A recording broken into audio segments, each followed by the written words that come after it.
mengapa sektor swasta termasuk yang kaya raya yang minta nak beli dihalang. Yang ni wallahu alam memang satu keputusan yang paling mengelirukan, kalau istilah yang kasarnya bangang itu.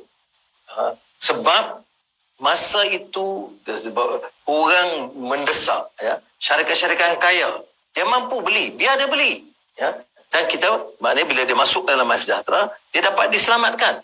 Saya tak faham, walaupun sekarang, ya, untuk jelaskan ada sedikit kelonggaran, ya, baru diberikan sedikit, tapi syaratnya banyak, ya, kena melalui kerajaan, kalau Sinovac melalui Pharma Niaga. Jadi ini semua mempersulitkan, ya. Tetapi masih belum ada penjelasan mengapa syarikat besar, kalau pendapat saya, biar syarikat besar itu tanggungan dia ada 10,000 pekerja, biar, dan mana termasuk keluarga 40,000, biar dia biaya dan bantu semua, tanggungjawab dia. Ada yang catat untung berlipat ganda. Ini kesalahan COVID, malapetaka COVID ini juga menyebabkan beberapa syarikat kaya raya dan beberapa syarikat yang lain itu tutup, ya. Kalau SME, ya, industri kecil dan sederhana itu masih yang sampai dah beratus ribu dah, 100,000 lebih mengikut SME persatuan, telah tutup. Tapi yang kaya besar, apa salahnya benarkan dan izinkan mereka membeli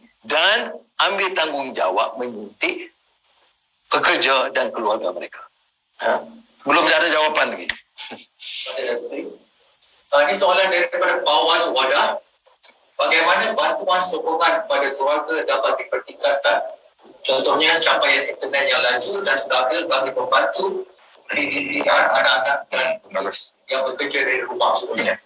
Mungkin saya yang tolong jawab perkara ini kerana saya dah bincang Datuk Seri berkenaan perkara ini. Jadi kita tahu bahawa apa yang ada sekarang, sistem PDPR yang ada tidak mungkin berfungsi dengan sepenuh lancar.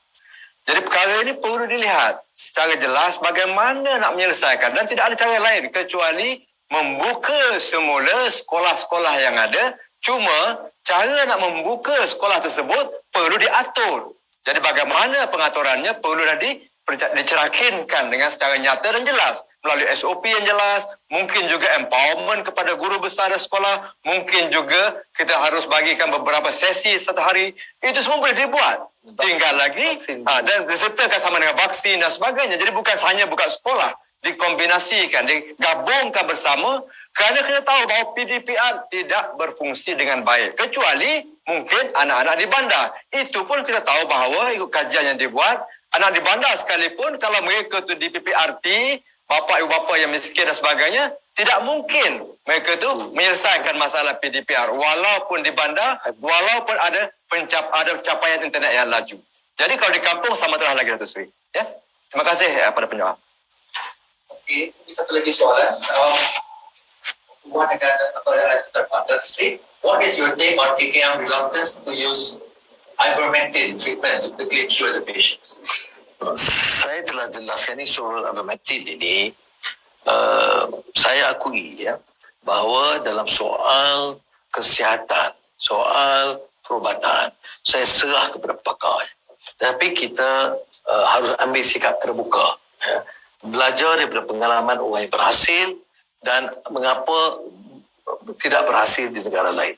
Jadi jawapan saya kalau kepada Kementerian Kesihatan, harus ambil sikap terbuka, buat kajian yang teliti, dan kalau boleh digunakan, boleh. Kalau difikirkan memang tidak berkesan, itu biar ada jawapan yang agak terang dari kepada rakyat. Okay, terima kasih Datuk Seri. Kita ada dalam 165 viewers on 2009 viewers. Maybe this is the last question. Daripada Nurin Nurin Aina, saya jangkakan mass testing ini sepatutnya dilaksanakan setahun yang lalu ketika COVID-19 mula-mula. Kini virus telah pun berada dan duduk di dalam komuniti. Sekiranya kita melaksanakan mass testing sekarang secara besar-besaran turut negara, apakah kesan yang signifikan terhadap kesenjangan dana sejahtera? Ya, terima kasih Nurin. Daripada awal inilah yang kita sebut, tolong tambah testing. Itu yang Selangor, kerajaan Selangor bantu untuk menambah testing. Kalau kita tak buat testing, kita tak tahu masalah jauh mana.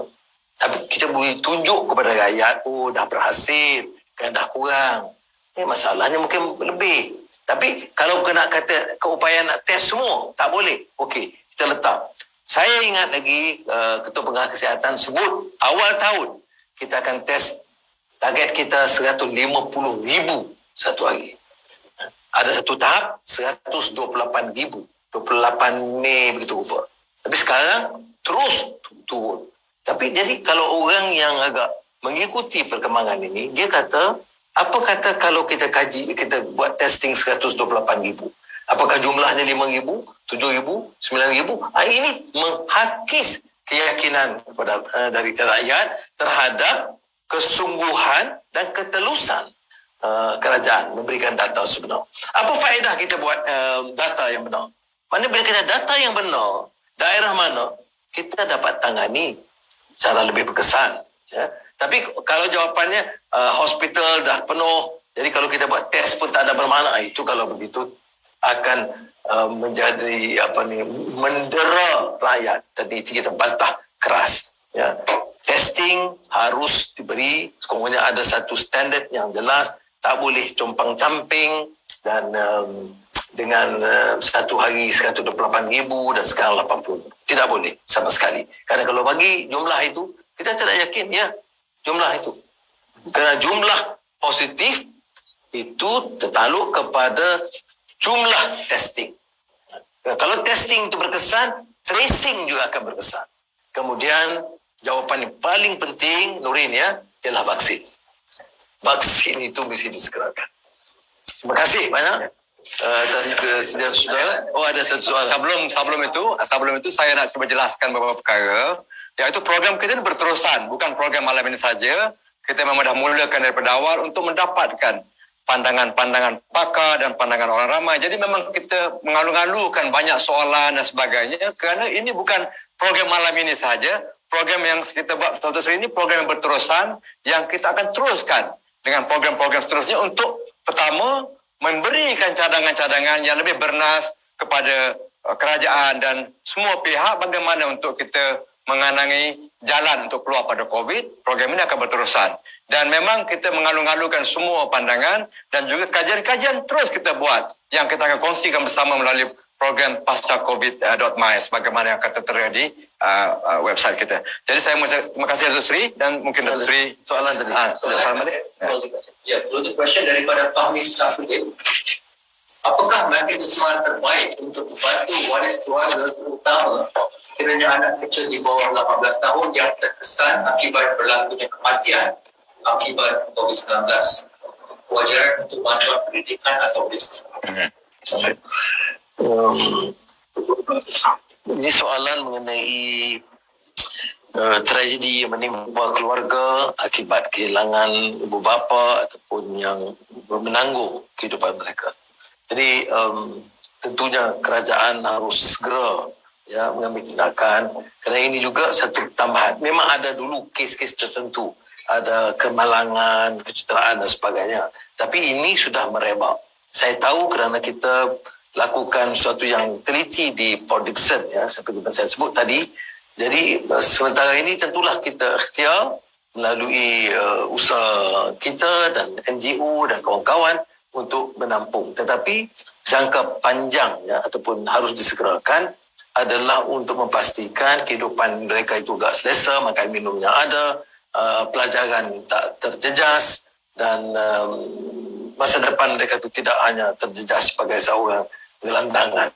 Jadi mudah-mudahan ada sikap yang lebih tegas pihak kerajaan kerana setengah menteri yang bertanggungjawab ini tak tahu dia ke mana.